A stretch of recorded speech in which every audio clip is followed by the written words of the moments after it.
Bonjour à toutes et à tous, j'espère que vous allez bien. Grand soleil aujourd'hui, donc particulièrement de bonne humeur, surtout que je suis en compagnie de deux belles personnes que sont Camille Persona et Guillaume Prigent, donc les fondateurs de The Oasis House. Bonjour à tous les deux.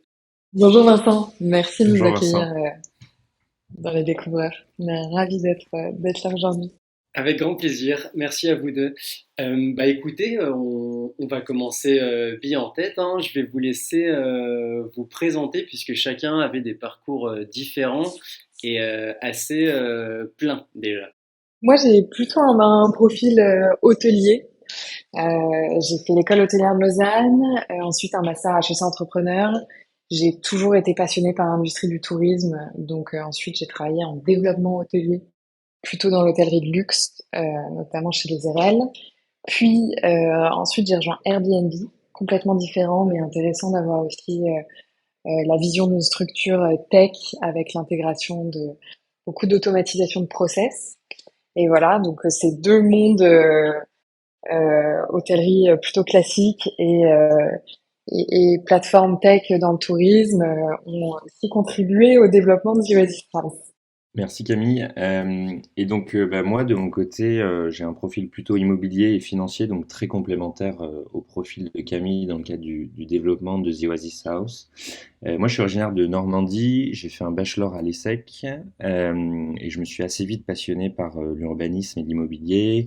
J'ai ensuite travaillé 6 ans en banque d'affaires à Paris où je faisais de l'investissement immobilier. Et puis en parallèle, le développement d'une petite foncière à titre personnel de colocation, co-living, on va dire, dans ma ville natale en Normandie. Et j'ai eu l'occasion et la chance de rencontrer Camille l'année dernière sur le projet de The Oasis House. Et on a décidé donc de s'associer pour lancer ce projet. Super, merci à tous les deux. Et du coup, la première question qui me vient à l'esprit, The Oasis House, qu'est-ce que c'est et d'où vous est venue surtout l'idée de ce nom? Camille, peut-être pour Ouais. commencer. Donc The Oasis House, c'est une collection de maisons de campagne à destination d'équipes pour travailler ensemble, qui est née du constat que depuis le Covid, il y a un réel besoin de se regrouper en équipe sur un format un peu différent de l'offre de séminaire actuelle, plus flexible, plus convivial, plus à taille humaine et aussi plus accessible financièrement.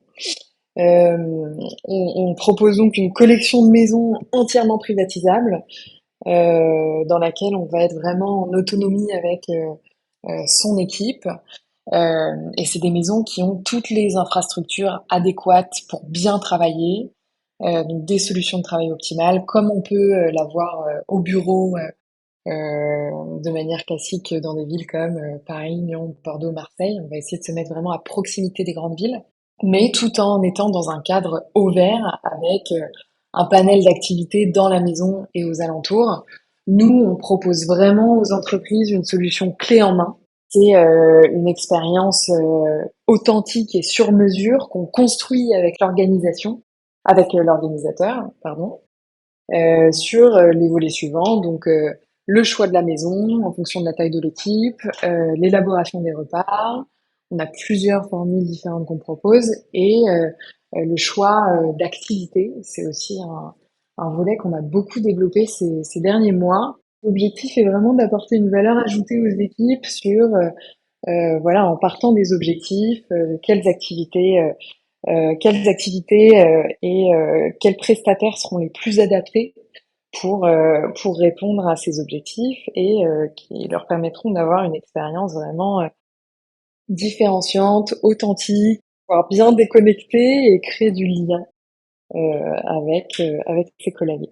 Camille a très bien résumé ce qu'était The Oasis House, sous un prisme peut-être un peu plus immobilier.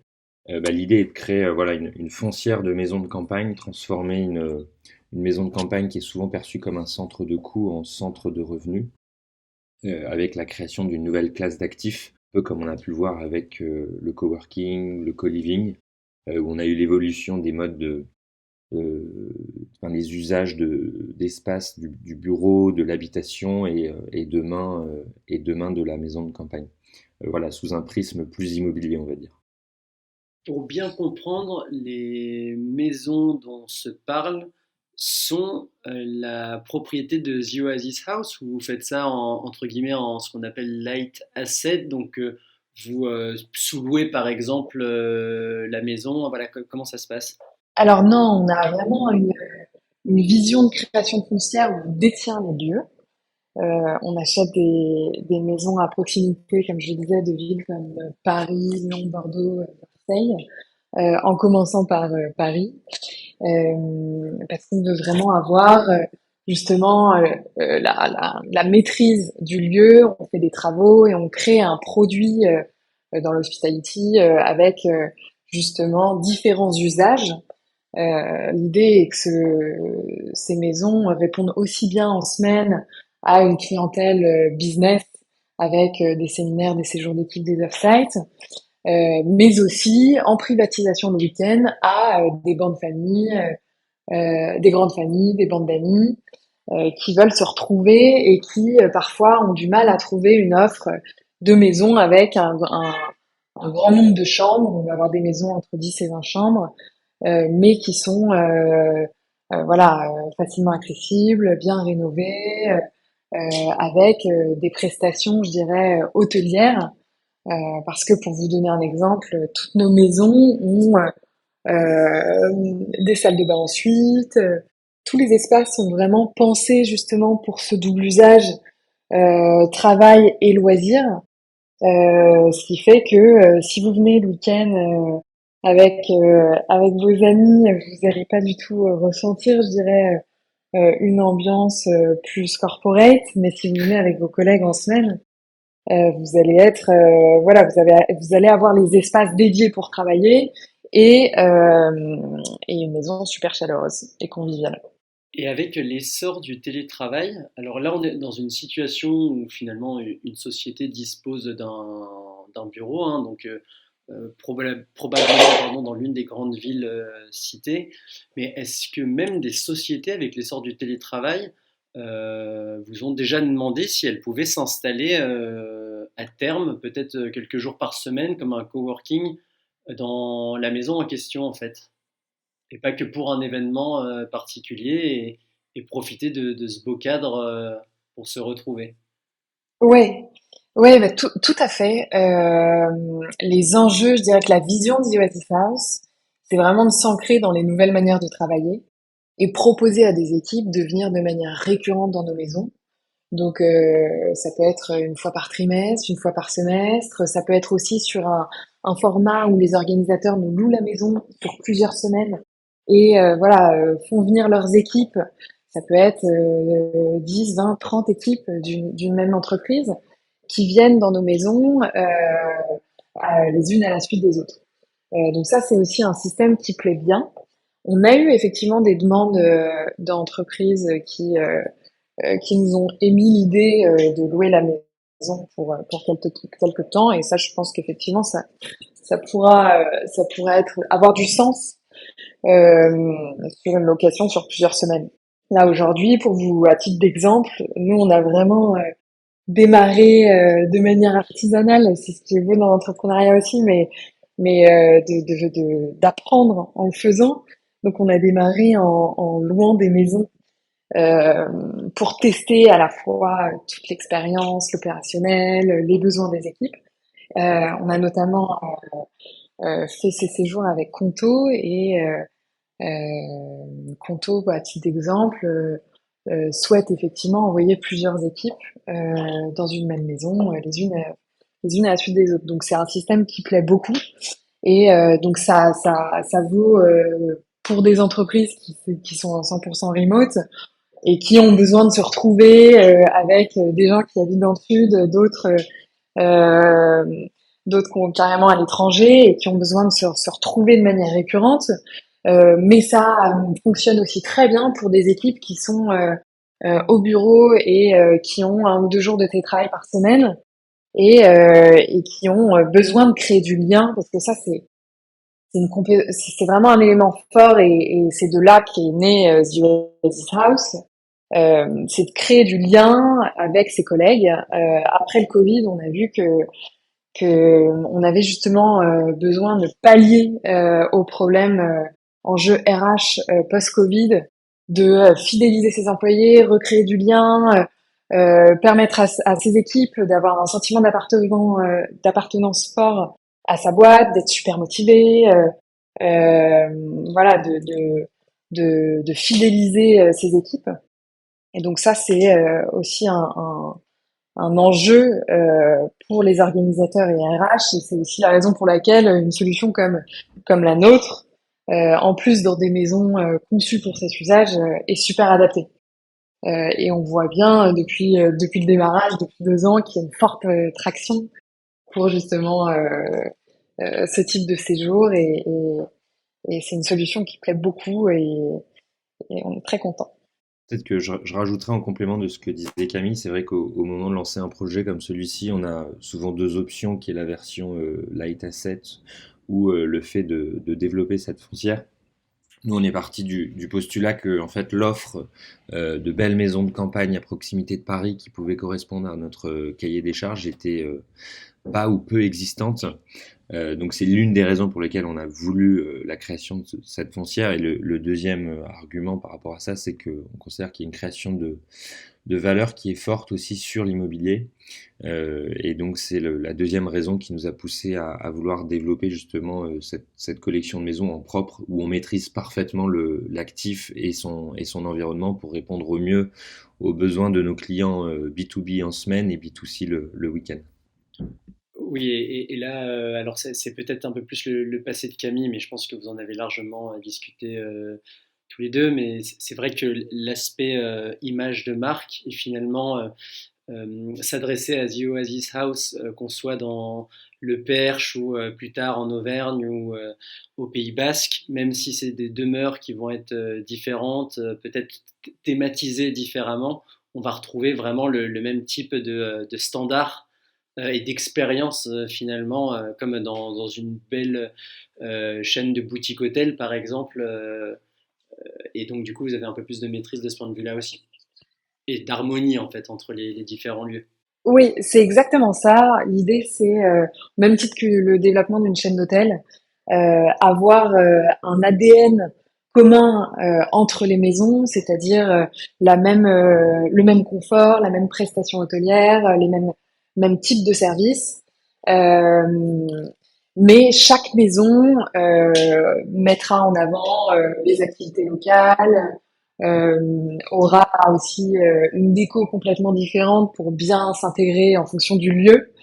L'objectif, c'est vraiment d'avoir une collection de maisons tout de même assez différentes, même si on conserve ces codes-là, avec par exemple, voilà, une ferme qu'on a rénovée, un autre bien qui sera plutôt euh, voilà, une maison normande typique.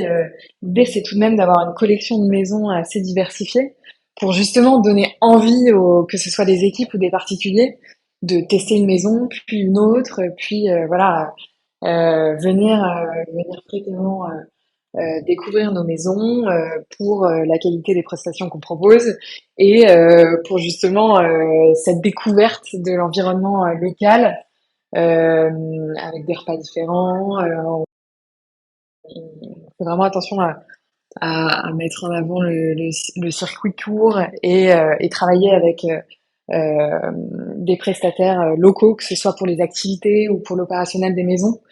Voilà, ça c'est une valeur pour Guillaume et moi qui est super importante.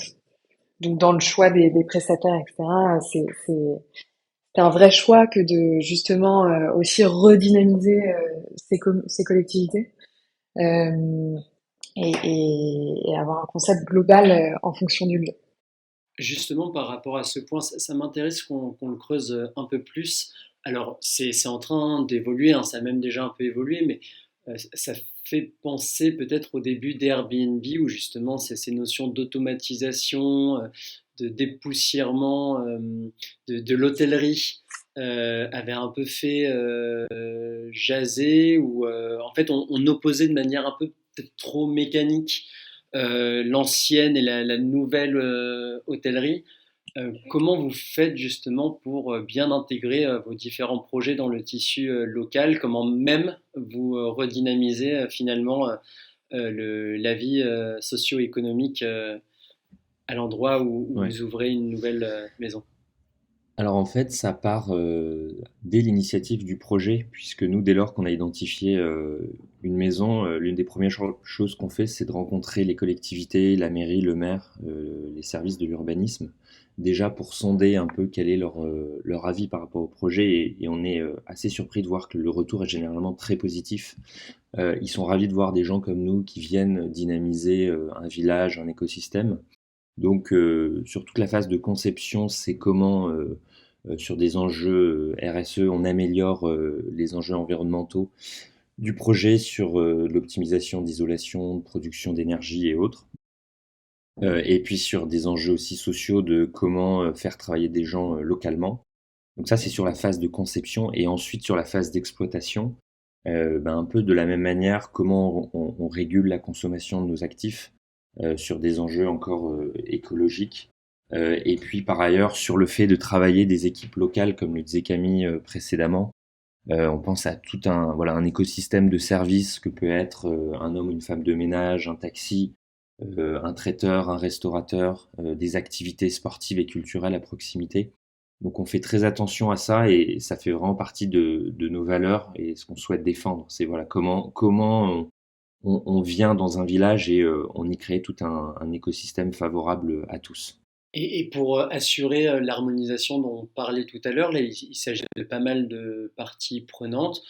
Concrètement, comment vous organisez? Vous faites une formation de ces différents prestataires, on va dire, au standing de The Oasis House, enfin, notamment les personnes qui vont croiser vos clients, comment ça se passe? Ou vous leur laissez peut-être carte blanche d'ailleurs sur leur façon de faire. Oui, sur les activités et sur, euh, sur les prestataires qu'on a pendant les séjours. L'idée, c'est aussi que chacun apporte son ADN, sa personnalité. Après, effectivement, il y a quelques codes du Addis House à mettre en avant. Donc, je parlais plutôt de l'aspect comme à la maison, convivialité. Pour vous donner un exemple, quand on travaille avec un traiteur local ou des commerçants, boulangers, boucheries, etc. Voilà, nous on les forme à ce qu'on veut mettre en avant, c'est-à-dire des grands plats partagés. Donc on construit ensemble une offre qui correspond à l'expérience d'Oasis House, toujours en gardant en tête quelque chose de très convivial, très familial, euh, pour aussi se différencier des acteurs de séminaires classiques. Ce qui va faire notre force, c'est que les équipes se sentent comme à la maison. Euh, et sur les activités, c'est la même chose. Avoir des activités où tout le monde participe, ça peut être un cours de cuisine, ça peut être une formation sur les enjeux climatiques, sur la découverte de la région. On peut avoir, voilà, typiquement, je pense à la région du Mans où on organise aujourd'hui des séjours. Euh, on va avoir des dégustations de produits du terroir, des découvertes de la vieille ville. C'est des choses qui plaisent beaucoup aux équipes aussi. Et je dirais que chaque prestataire a sa force, sa personnalité et ce qu'il veut mettre en avant dans son, dans son activité. Mais il y a certains codes en mettant en avant la convivialité sur lesquels on travaille ensemble en amont et on construit une offre qui nous ressemble. Très clair. Et du coup, par rapport à cette notion d'automatisation, là aussi, souvent, alors il va s'agir un peu plus de location, on va dire, classique, courte durée, hein. Euh, mais parfois, on entend ce discours qui est de dire que l'automatisation déshumanise un peu le métier, l'accueil. C'est une bonne occasion de vous Ouais. avoir aujourd'hui pour peut-être battre en brèche cette idée reçue. C'est sûr qu'il y a un juste milieu. On on n'est pas un service 100% digital, que ce soit du stade de l'organisation en amont ou pendant le séjour. C'est-à-dire que voilà, pour l'organisateur, vous allez quand même avoir un call avec nous sur toute la partie voilà identification des objectifs. On a vraiment une dimension de conseil et d'accompagnement pour les équipes.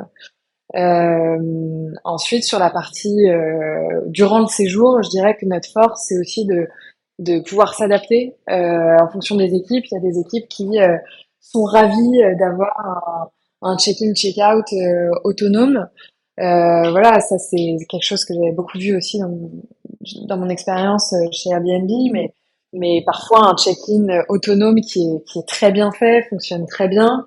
Donc c'est quels outils on va utiliser pour rentrer dans la maison avec des systèmes de digicode, etc., qui fluidifient l'arrivée, je dirais. Et on a aussi des équipes qui ont besoin de plus de services et auquel cas quelqu'un de chez nous est sur place et accompagne l'équipe pendant son séjour. Et donc justement, je dirais que dans les deux cas, que ce soit en complète autonomie ou avec du service, vous retrouvez cet ADN, enfin ces codes qu'on veut mettre en avant et vous avez quand même l'impression que vous êtes accompagné. Et pour moi, l'accompagnement même à distance, je suis plutôt sur l'option en autonomie, fonctionne très bien si vous êtes réactif, si tout est bien expliqué en amont, si ben voilà, bah, aujourd'hui quand les équipes séjournent chez nous, vous avez aussi un système de visio. Dès que l'organisateur a une question, il peut nous contacter, on est disponible. Enfin c'est voilà. Pour l'organisateur, c'était super important qui est ce sentiment d'accompagnement et de service qui est bien pensé, qui vous permettent d'avoir aussi, je dirais, enfin de mettre un petit peu la main à la pâte, comme quand vous êtes dans une maison de famille où c'est super agréable d'aller dans la cuisine, de se servir un café, de rencontrer son autre collègue qui fait autre chose, de créer des liens dans un cadre complètement différent et qui sort un peu du cadre habituel. C'est ça aussi qui fait la force d'un concept comme celui-là, c'est créer du lien en découvrant ses collègues dans un cadre différent, comme un atelier cuisine, un petit déjeuner, une activité, un cours de sport, un footing, une balade à vélo. Ce qui plaît beaucoup en général, c'est se dire, ok, chez The Oasis House, je vais potentiellement cuisiner avec mes collègues. On a aussi un système de, par exemple, kit recettes qu'on a mis en place. Et en fait, je vais peut-être découvrir que GG de la compta, il est hyper à l'aise en cuisine. C'est un chef depuis toujours et il a pris le lead sur cet atelier alors que on n'aurait pas du tout imaginé ça. Donc c'est ça qui est hyper sympa aussi. Camille a extrêmement bien résumé ça, c'est que en fait, ce qu'on va chercher à automatiser, digitaliser, c'est tout ce qui est un peu pain point et puis back office d'un process opérationnel sur l'organisation d'un séminaire. Mais il faut bien garder en tête que sur les enjeux de front, on est évidemment toujours là sur la phase de préparation comme ensuite de réalisation du séminaire. Et ce qui compte au final pour à la fois l'organisateur comme les équipes, c'est qu'elles se retrouvent ensemble et c'est là où on recrée du lien plus finalement entre les équipes que entre The Oasis House et les différents prestataires, enfin invités. Donc voilà, c'est la création de relationnel, elle se fait finalement entre les équipes et c'est en ça auquel on répond. Oui, et ce qui est intéressant dans ce que vous décriviez aussi, je crois que c'est Camille qui parlait de fluidifier l'arrivée notamment. On parle souvent de figital, donc mélange physique et digital historiquement pour les commerçants et tout le monde comprend bien l'idée avec le e-commerce, voilà le rapport entre la plateforme en ligne et le magasin, la boutique qui peut exister. Là, en fait, on est un peu dans cette dimension, c'est que The Oasis House, ça commence, alors j'allais dire à la maison, pas tout à fait parce que vos clients sont B2B, enfin non, vous-même vous avez des particuliers aussi, mais du coup commence au moment de la réservation, de cet accompagnement que vous proposez, où effectivement il y a pas mal de choses qui sont automatisées et digitalisées. Et derrière, ben, la continuité de l'expérience qui en l'occurrence devient physique et qui est le cœur de votre projet comme vous le décriviez. C'est exactement ça, Vincent. Et pour ajouter un dernier élément, je dirais que même dans l'expérience dans la maison, vous allez retrouver, enfin les équipes vont retrouver des petites attentions qui fera aussi la différence sur l'expérience globale, en plus de la qualité de la maison, des expériences qu'on propose, etc. Ouais, pour reprendre un exemple, pareil sur cette paire de liens, parce que c'est un point important de notre projet, mais si tu veux, nous on valorise plus un prestataire en local qui vient te faire découvrir voilà, par exemple des bières qu'il a pu créer, ce genre de choses, que finalement un check-in, check-out qu'on a l'habitude de voir dans des hôtels. Moi, je reprends l'exemple de l'hôtellerie, je trouve qu'il y a rien de plus pénible dans un hôtel de voir que son seul point de contact, c'est finalement la personne à la réception qui va mettre 10-15 minutes à vous donner les clés parce qu'il y a un client avant, elle retrouve pas votre nom et autres, il faut payer.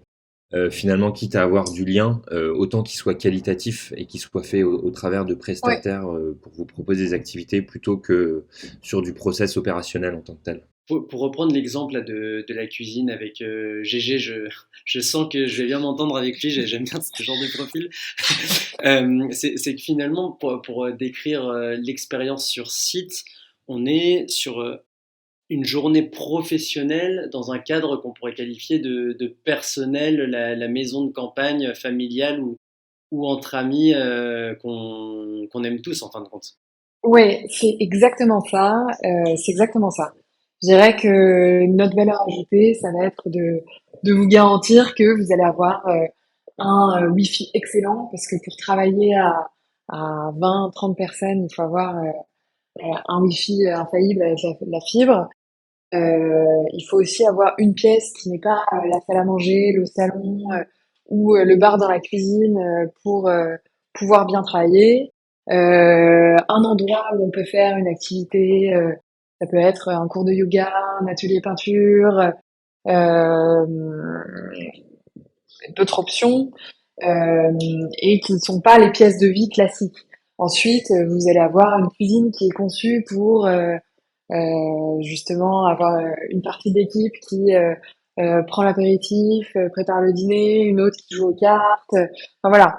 Je dirais qu'on essaye de prendre tous les codes d'une maison de famille classique, hyper conviviale, et par contre les infrastructures dont vous pouvez pas vous passer pour bien travailler, que ce soit seul ou en équipe.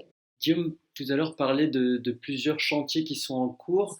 Il y en a au moins une qui est opérationnelle ou pas encore? Aujourd'hui, on a 3 projets qui vont ouvrir, qu'on a achetés, et Guillaume, avec son équipe, source tous les jours des nouveaux biens, et donc d'autres en cours qui vont arriver. Nous, on a démarré avec un système où on loue des maisons. Euh, c'est comme ça qu'on a fait notre POC au tout début du projet. Et on a conservé justement ces maisons. On n'en a pas comme une plateforme 50, c'est pas l'idée. Par contre, on a trouvé voilà quelques maisons dont on a fait parfois un peu d'investissement. Avec on a travaillé avec les propriétaires justement pour y mettre aussi notre patte The Oasis House, et que pour le client ce soit je dirais complètement invisible, indolore. Donc on a des maisons que vous pouvez voir aujourd'hui sur le site qui sont justement qui ont cet agencement dont on parlait, qui ont des espaces pour bien travailler, qui ont dans les espaces extérieurs une piscine, un tennis, un terrain de pétanque, dans lesquels on y a rajouté aussi nous des activités qu'on voulait mettre dans nos maisons. Ça peut être des jeux de société, un billard, un ping-pong, des choses comme ça qui justement vous permettent de partager des moments super sympas sans forcément réserver aussi d'autres activités, etc. Donc là, aujourd'hui, on fonctionne avec ces maisons aussi partenaires qu'on conservera dans le temps. L'idée n'est pas d'être une plateforme, mais d'avoir, voilà, aujourd'hui, dès le démarrage, une collection de maisons quand même assez diversifiée. D'accord, donc finalement, et avec ces proof of concept, donc voilà, démontrer que le business model était viable. vous êtes sur un modèle hybride. C'est que les premières Oui, maisons, finalement, elles sont louées, mais à terme et dès maintenant, les prochaines maisons, ou en tout cas la majorité d'entre elles, seraient vraiment 100% The Oasis House, si j'ai bien compris. oui, Exactement, et ça pour deux raisons. La première, c'est qu'en effet, le temps de l'immobilier est long. Et donc ça nous permet voilà, déjà de répondre à la demande, aux nombreuses demandes de nos clients. Et puis la deuxième, c'est que ça nous permet aussi de tester de nouveaux marchés, que ce soit en Île-de-France ou plus loin, voire ailleurs en France. Et donc c'est un moyen intéressant voilà, d'aller découvrir de nouveaux marchés, de voir la profondeur de marché et de tester l'appétence de nos clients pour aller dans ces nouveaux lieux. Donc c'est une bonne phase de test aussi avant d'acquérir un bien dans un nouveau marché. Oui, hyper intéressant. C'est un peu deux jambes. Il y en a une qui est plus flexible que l'autre, mais finalement, elle fait de peut-être plus petites enjambées aussi. Là, je pense notamment au retour sur investissement pour vous, mais c'est bien complémentaire, quoi, d'un point de Ouais. vue opérationnel Et et puis, retour. exactement. Et puis aussi, ça permet aussi de répondre à des demandes différentes sur soit des plus petits groupes, sur des maisons sur voilà, des chambres inférieures des maisons avec un nombre de chambres inférieur à 8 ou 10 par ouais. exemple. Aujourd'hui, on n'a pas la vocation d'aller sur ce type de maison. Donc, ça permet de répondre à ce type de demande ou à l'inverse, des projets qui pourraient être soit très grands, soit qu'on considérait comme trop grands ou trop loin. Mais si un client a une envie particulière, on est quand même à même d'y répondre avec ce qu'on appelle ces maisons partenaires. Et la question que je me posais aussi, c'est qu'il y a beaucoup dans le patrimoine immobilier français, notamment des châteaux qui tombent en désuétude et pour certains qui sont vraiment en très mauvais état. Et souvent, bon, il va s'agir du gros œuvre, hein, de la façade, des surfaces de mètres carrés de toiture à réparer. Donc, ils ne trouvent pas preneur parce que globalement, c'est des gouffres financiers, en tout cas à habiter avec sa petite famille et son chien. Et du coup, est-ce que c'est des biens vers lesquels vous pourriez vous orienter à un moment? Ouais, Peut-être pas tout de suite, mais voilà. tout à fait. Eh ben, non, non, c'est une excellente question puisqu'on en regarde actuellement. Et en fait, justement, pour répondre à ta question de l'optimisation des coûts, c'est vrai que le château est quelque chose qui peut faire peur et peut être perçu comme un gouffre financier et probablement à raison. Mais nous, justement, l'intérêt de notre modèle, c'est comme on optimise les espaces utilisés à la fois dans le château et souvent aussi dans les communs, puisque c'est quelque chose qu'on observe, c'est que souvent les châteaux vous avez des communs qui sont adjacents à la propriété. En optimisant l'usage de ces espaces, de par notre modèle, on est à même de trouver une adéquation économique qui fait que on s'y retrouve de notre côté. Alors, en vous écoutant, quel que soit le sujet abordé là, jusqu'à maintenant, j'ai l'impression que c'était de la nouveauté. Vous réfléchissez à comment vous allez le faire, pourquoi vous le faites, mais on défriche en permanence. Comment deux personnes comme vous, qui viennent de groupes, on va dire, de taille conséquente, pour rester sobre avec leur process, leur organisation, décident de se lancer dans l'aventure entrepreneuriale et surtout sur un produit qui est niche. C'est un peu plus personnel. Oui, oui, bah, alors, pour répondre à ta question, pour ma part, j'ai toujours été passionnée par le tourisme. J'ai toujours rêvé de monter mon hôtel. C'est d'ailleurs la raison pour laquelle j'ai fait l'école hôtelière de Lausanne. Euh, et très vite, en fait, je me suis découvert une passion pour l'entrepreneuriat aussi. Donc, j'ai monté mon premier projet en parallèle de mon master. Et c'était en 2018. Donc c'était toujours un projet dans le tourisme, mais complètement rien à voir. C'était une plateforme de loterie pour remporter le voyage pour une fraction du prix. C'est une expérience que j'ai adorée. Et effectivement, je trouve que cet enjeu d'innovation et de d'amélioration constamment est très stimulante. Et en fait, je pense que quand on a cette âme entrepreneur où on a envie de d'apprendre en le faisant, d'être vraiment au début main dans le cambouis, mais avec cette perpétuelle vision in and out sur la vision qu'on veut apporter à son projet. Je trouve que voilà, pour des profils entrepreneurs, c'est passionnant et je pense qu'aujourd'hui, voilà, c'est un domaine qui me correspond bien.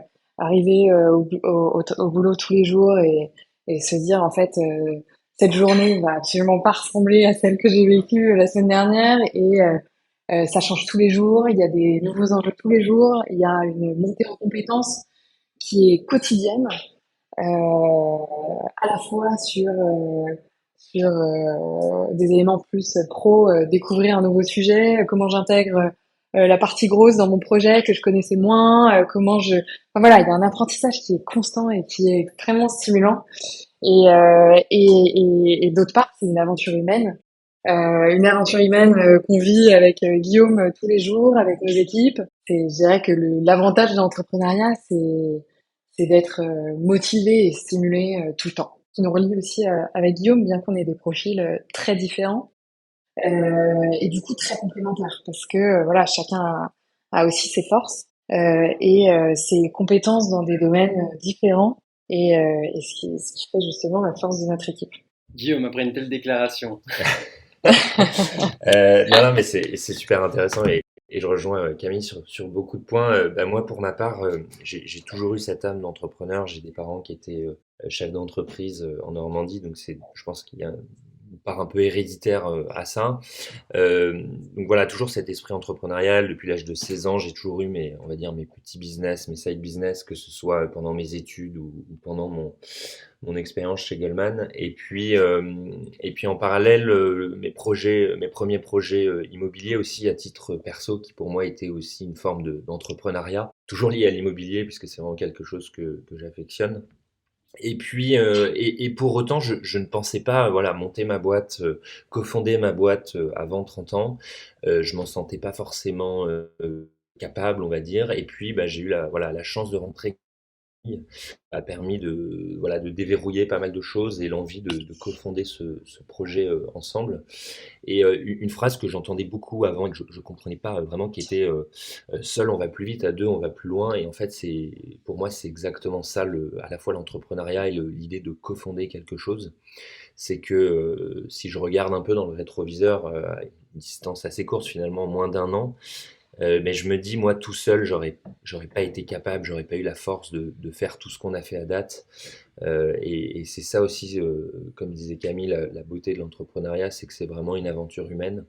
Et puis sur l'apprentissage aussi, c'est absolument fascinant de voir ce qu'on peut apprendre en 1 an, comparé à ce que moi j'ai pu apprendre en 6 ans en banque d'affaires. Alors, on apprend différemment à des rythmes différents, mais c'est vrai que c'est beaucoup plus challengeant et intéressant, je trouve. Sur l'aventure humaine autour de laquelle vous vous retrouvez pas mal, vous l'avez mentionné tous les deux, qui à mon sens est le plus grand challenge hein, d'un projet collectif quel qu'il soit. Ça peut vraiment sublimer la performance ou gréver la motivation de l'autre si on n'est que deux.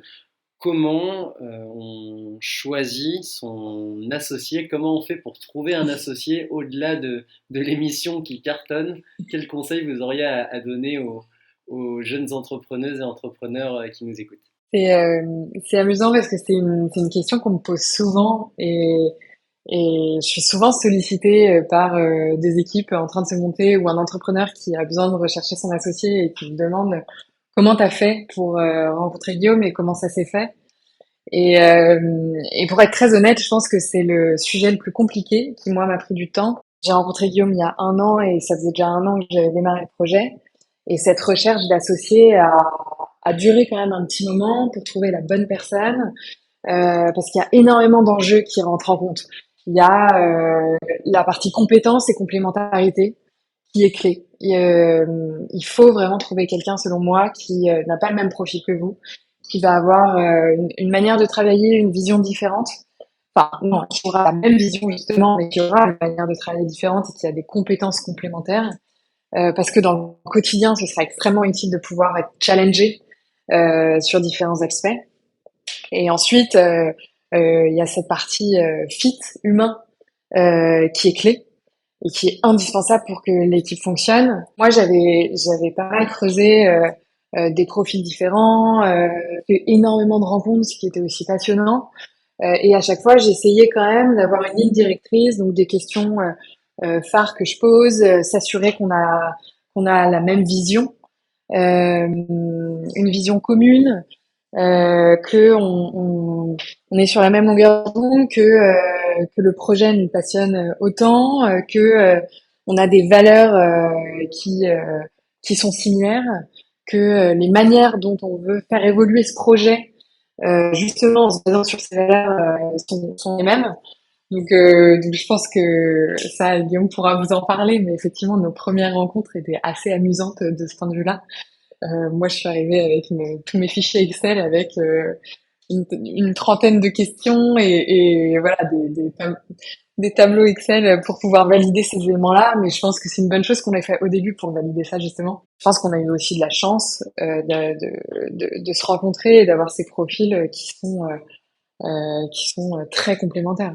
Guillaume sur l'aspect immobilier, qui tous les jours source des biens, travaille avec les équipes pour la partie rénovation, moi plutôt concept et déco, que j'adore aussi. Et ensuite, voilà, on essaye aussi je dirais que l'apprentissage qu'on a de ces derniers mois, c'est que la communication en équipe est super importante. Donc ça va être aussi bien avoir des moments de qualité entre associés pour pouvoir aussi nous créer du lien et des points réguliers pour bien communiquer, pour catch up à l'autre tous les éléments sur lesquels on a travaillé. Donc ça c'est super important pour pouvoir aussi se faire confiance et travailler ensemble. Guillaume, explique-nous comment on part en Ouais. collaboration avec quelqu'un qui arrive avec un feuillet de 30 questions. Non, mais c'est une excellente question et en fait c'est aussi le reflet de nos façons de travailler qui sont différentes mais qui sont pas source de conflits, qui sont à mon sens très complémentaires. Moi j'apprends beaucoup aux côtés de Camille sur des enjeux de négo, de façon de processiser des choses et autres et qui sont voilà moi initialement moins ma façon de faire mais parce que j'ai une faction je travaille beaucoup plus à l'instinct. Et donc ça, c'est assez fascinant. Et donc c'est vrai que les choses se sont faites de moi, de mon côté, de façon assez naturelle. C'est-à-dire que j'ai vu ce projet qui était The Oasis House. Et pour la petite histoire, j'avais envie de développer un projet euh, on va dire similaire, mais peut-être plus orienté B2C autour de la maison de campagne pour les amis et la famille le week-end. Ce qu'on fait aussi, mais aujourd'hui la volonté est d'axer particulièrement sur le B2B avec des séminaires, ces jours d'équipe. Et donc bah, j'ai eu la chance de rencontrer Camille. Initialement c'était plus un peu pour comprendre son concept et voir en quoi il aurait pu être complémentaire au mien. Et puis en fait, bah, nos premiers échanges ont été extrêmement fluides, naturels, et je me suis dit, mais en fait, plutôt que de développer quelque chose de concurrent, pourquoi pas s'associer? Et c'est vrai qu'au début, j'étais un peu surpris par cette manière de procéder, de processiser la recherche d'un associé. Et en même temps, j'ai beaucoup aimé l'exercice. Il a confirmé ce que j'imaginais à la fois du projet de Camille. Et au final, moi, qui fonctionne beaucoup à l'instinct, euh, bah ça, voilà, ça a confirmé ça et je me suis, enfin, on s'est accordé avec Camille et je suis parti à fond dans le projet avec Camille. Camille est quand même super forte parce qu'on est parti de espionnage industriel à je vais bosser avec elle. Ouais, Elle est pas mal la paire. c'est exactement ça. Mais blague à part, après, ce que je retiens dans ce que vous dites tous les deux et qui est assez frappant, c'est que vous êtes hyper tourné vers l'autre, mais avec un grand A. Hein. Il ne s'agit pas forcément de Camille ou de Guillaume. Et on voit souvent l'entrepreneuse ou l'entrepreneur comme quelqu'un à fort ego, un peu comme un athlète de haut niveau ou un musicien de haut niveau. Et vous, quand on vous écoute, il y a vraiment cette humilité de se dire à un moment donné, ok, j'ai cette vision, je me rends compte qu'elle est partagée ou en tout cas partiellement. Je vois un vrai apport de l'autre parce que ça, je ne saurais pas faire ou il le fera beaucoup mieux que moi en Ouais. fait. En fait, je pense que c'est pas lié au hasard. En fait, le fait de travailler dans le monde de l'hospitality, alors peut-être encore plus Camille que moi, fait que naturellement, on est, je pense, plus à l'écoute des gens, de leurs besoins, de leurs attentes. Et je pense que ce soit tant de façon professionnelle par rapport à ce projet que même personnel, je vois que ce soit Camille ou moi, on adore recevoir chez nous, faire des voyages entre amis et autres. Et ça, ce sont des choses qui, voilà, de façon naturelle, fait qu'on est assez facilement tourné vers l'autre et à l'écoute des attentes de chacun. Moi, c'est quelque chose que je pense, voilà, qui est pas lié au hasard. Ouais, je suis tout à fait d'accord avec toi, Guillaume. Et à ça, je rajouterais même, moi, dans mes précédentes expériences, dans des hôtels, que ce soit en stage ou par la suite en développement hôtelier, puis chez Airbnb, je trouve que en fait, ce que dans le tourisme, dans l'hôtellerie, les gens véhiculent ce côté, je fais attention à l'autre, je suis dans le service avec mes clients, mais je suis aussi dans le service avec mes collègues. Et ça, c'est quelque chose que j'adorais dans cette industrie, c'est que vraiment, peu importe l'équipe, les gens véhiculent vraiment ça. Il y a notamment une phrase de Ritz-Carlton que j'utilise souvent et que j'aime beaucoup, qui s'appelle We are ladies and gentlemen, serving ladies and gentlemen, et qui résume bien, je trouve, euh, cette manière d'être. Pour nous, super important. Je pense que pour tout entrepreneur qui monte son projet, c'est super important d'avoir un projet qui est aussi incarné et qui nous ressemble. Donc c'est ce qu'on essaye de faire avec Guillaume en développant ces maisons. Et, euh, et chaque décision qu'on prend et chaque voilà arbitrage de décoration ou d'usage dans la maison, je pense, nous représente bien.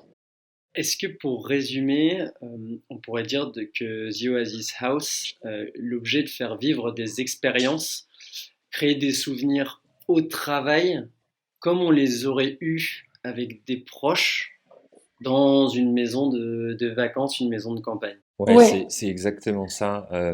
En fait, moi, ce que j'ai l'habitude de dire en réunion, que ce soit sur les sujets de rénovation ou d'aménagement, et c'est un peu ce dont on a parlé tout à l'heure, c'est qu'il faut que les gens aient le sentiment d'aller un peu comme en vacances chez leurs grands-parents, vous savez, où on a peu cette image d'Épinal de la maison de vacances, la maison de famille chez les grands-parents, et d'un autre côté, d'y retrouver toutes les amenities et les services issus du monde de l'hôtellerie.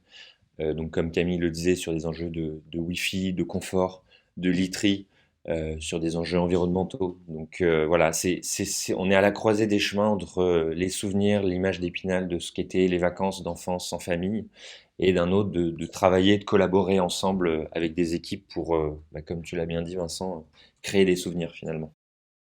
et je rajouterais même à ça, en parlant de la partie confort, on n'a pas envie, quand on est avec son entreprise, de se croiser sur le palier en train de se brosser les dents. Ça c'est Toujours un peu technique de croiser son boss la brosse à dents dans la bouche. oui, exactement. Et c'est pour ça que c'est aussi important d'avoir justement toute l'intimité dont on a besoin, même si ça reste une maison de campagne super familiale. Très, très clair, merci beaucoup pour le complément. Euh, Camille nous a partagé une citation de Ritz-Carlton, donc elle a devancé ma demande. Mais toi, Guillaume, est-ce que tu aurais une citation, alors pas forcément liée à l'épisode du jour, mais une citation à nous partager que tu apprécies? Oui, bah écoute, non, je l'ai déjà un petit peu fait. Moi, c'est une citation, pardon, qui est liée au monde de l'entrepreneuriat et des projets. C'est comme je le disais, seul on va plus vite, à deux on va plus loin. Et c'est vraiment moi ce que j'ai retenu enfin ce que je retiens même encore de cette aventure entrepreneuriale, c'est que euh, tout seul, parfois, on se dit, bah voilà, je suis dans mon coin, je peux avancer vite. Mais en même temps, on a besoin de se challenger, de se motiver et de répartir les tâches avec chacun ses domaines de compétences pour finalement aller plus loin. Et c'est en ça où on peut vraiment aller à l'aboutissement d'un projet comme celui-ci, moi je crois, en étant plusieurs. Et on parle souvent finalement de nous deux en tant que cofondateurs, mais dans l'histoire, il ne faut pas oublier l'équipe qu'apporte énormément à ce projet. Finalement, c'est aussi sans cette équipe, finalement, on n'irait pas aussi loin non plus. Donc voilà ce Ouais. que serait ma citation. Merci Guillaume. Et un livre à nous recommander, alors soit à lire sous un chêne ou un palmier, The Oasis House, mais pas forcément. Ouais. Alors moi, un livre que j'ai beaucoup aimé, c'est La 25e heure. Pourquoi? Parce qu'on a que 24 heures dans une journée et je pense que l'idée, c'est vraiment d'être efficace et comment faire en sorte d'être plus efficace dans notre vie au travail pour avoir aussi ce cercle vertueux et avoir un équilibre de vie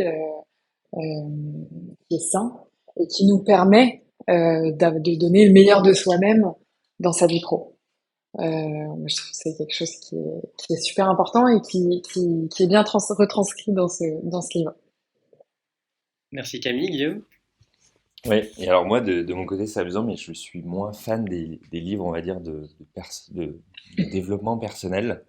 Mais il y a un livre que j'ai beaucoup aimé qui s'appelle Freakonomics, je ne sais pas si tu le connais, qui est en fait un livre d'économie, de sociologie qui répond à des questions assez amusantes sous justement le prisme de l'économie. Et je te cite deux, trois questions auxquelles le livre répond, que sont pourquoi les dealers habitent-ils chez leurs parents?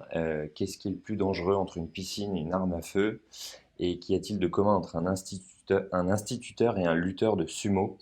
Donc voilà, c'est un livre assez amusant avec des réponses à des questions voilà, sous ce prisme social et économique, donc qui est amusant à lire. Voilà, c'est tout pour l'épisode du jour. Malheureusement, l'un de mes voisins avait eu la bonne idée de commencer des travaux à la fin de notre discussion, mais on en avait terminé. Donc, merci pour votre fidélité et à très bientôt. Et encore merci à The Oasis House et Guillaume et Camille.